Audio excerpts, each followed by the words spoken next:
시카고 윈TV 미주 핫뉴스입니다. 미국에서 사상 최악의 조류 인플루엔자 AI 사태가 확대되면서 인간에게도 감염될 우려가 커지고 있습니다.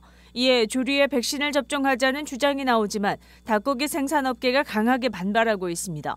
뉴욕타임스는 AI로 닭 수천만 마리가 폐사 또는 살처분되자 정부는 닭, 오리, 칠면조 등 가금류에 AI 백신을 접종하는 방안을 검토 중이라고 전했습니다. 작년부터 미국 47개 주에서 가금류 5,800만 마리 이상이 감염됐고 여우, 너구리, 곰 등 포유류에도 AI를 일으키는 H5N1 바이러스가 퍼진 상태입니다. 이렇게 조류에서 포유류까지 광범위하게 퍼지자 돌연변이를 일으켜 인간에게도 확산할 수 있다는 우려가 나왔습니다. 세계보건기구에 따르면 지난 20년간 전 세계에서 AI에 걸린 사람은 868명이고 이 중 457명이 사망했습니다. 아직 AI가 사람에게 전염될 확률은 적은 것으로 평가됩니다. 하지만 박쥐를 통해 퍼진 것으로 보이는 코로나19를 겪은 미 행정부는 AI가 제2의 팬데믹으로 번지는 만일의 사태에 대비하기 시작한 것입니다. 가금류 백신 접종으로 인간 감염 가능성을 줄이고자 하지만 닭고기 수출업체들의 반대가 거셉니다. 미국 닭고기 수출 규모는 연간 60억 달러에 달합니다. 또 백신 개발에 통상 3년이 걸리고 모든 가금류에 접종하는 시간이 2년이 걸릴 수 있다는 지적입니다. 이런 사태로 말미암아 계란 평균값은 지난해 1월 원다즌에 1.929달러에서 1년여 만에 평균 4.823달러로 약 2.5배가 오른 상태입니다.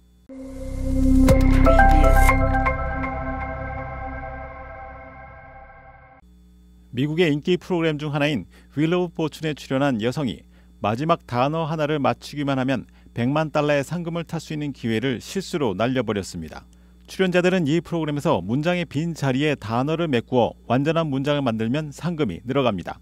지난주 이 프로그램에 출연한 미키라는 한 여성은 마지막 단어만 메꾸면 상금 100만 달러를 눈앞에 두고 있었습니다.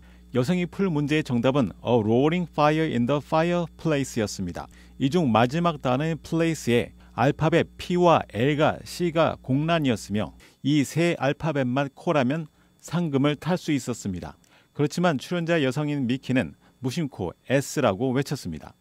유명한 이 프로그램 사회자 팻 세잭은 S는 아니라며 큰 아쉬움을 나타냈습니다. 방청객들 사이에서도 출연 여성이 영어 자음 P 대신 S를 외치는 순간 아쉬운 탄성이 계속 흘러나왔습니다. 한순간의 실수로 100만 달러를 잃어버린 순간 트위터에는 온갖 반응이 쏟아져 나왔습니다.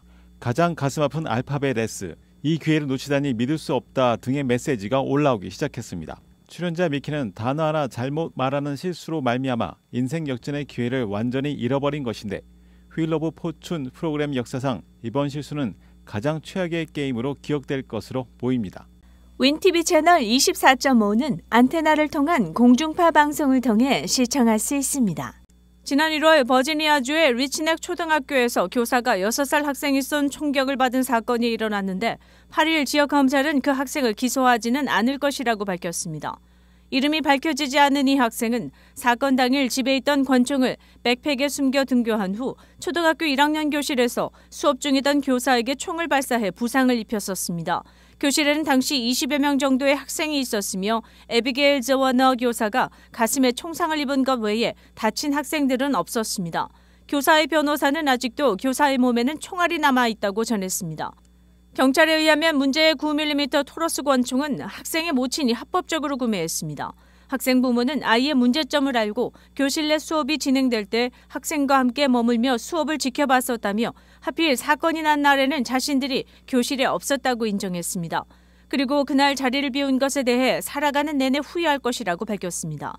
부상당한 여교사는 총을 쏜 아이는 교내에서 폭력을 행사한 기록이 많았고 총기를 가지고 등교하는 것 등을 학교 교감에게 계속 통보했으나 적절한 조치가 취해지지 않았다고 지적했습니다. 여교사의 변호사는 학교 디스트릭을 상대로 소송을 제기할 뜻을 비췄습니다.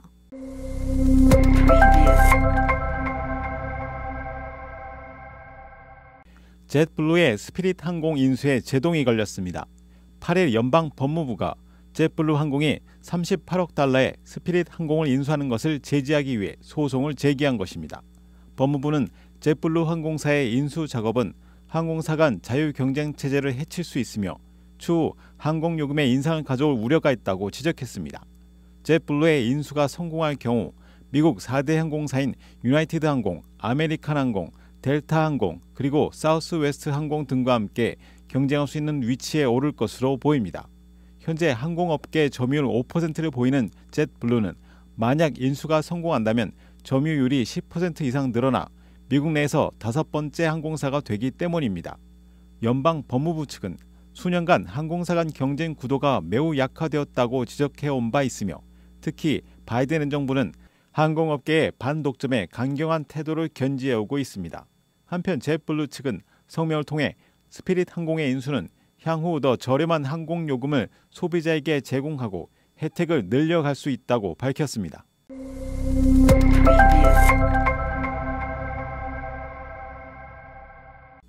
미국에서 백혈병 치료제 바이오시밀러, 즉 생물학적 복제약을 도입한 후 5년간 약 5억 달러의 공공의료비를 절약한 것으로 나타났습니다. 미국 바이오 센츄리는 7일 페그필라그스틴 바이오시밀러 사용으로 미국 공공의료보험인 메디케어 B 프로그램에서 5억 달러를 아낄 수 있었다고 전했습니다. 미국 메디케어 메디케이드 서비스 센터에 따르면 파트 B 지출 중 페그필그라스틴 비용은 2017년 14억 달러에서 2021년 8억 6,600만 달러로 감소한 것으로 드러났습니다. 해당 기간 중 페그필그라스틴 처방량은 큰 차이가 없었습니다.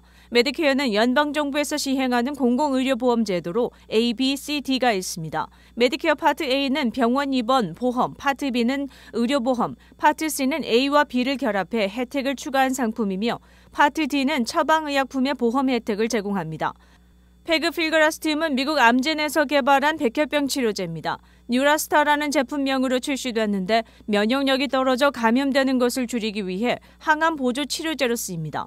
CMS에 따르면 2017년부터 2021년까지 5년 동안 바이오시밀러 처방 비율이 0%에서 35%로 늘어나면서 의료 비용을 절감하는 데 바이오시밀러의 잠재력을 보여주었다는 분석이 나오고 있습니다.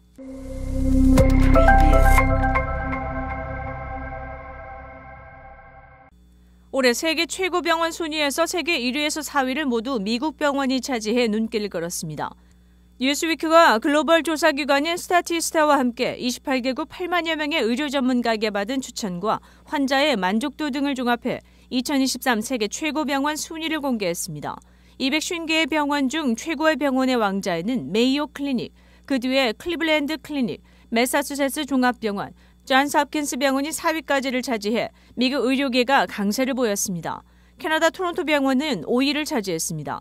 시카고에서는 노스웨스턴 메모리얼 병원이 21위를 차지했습니다.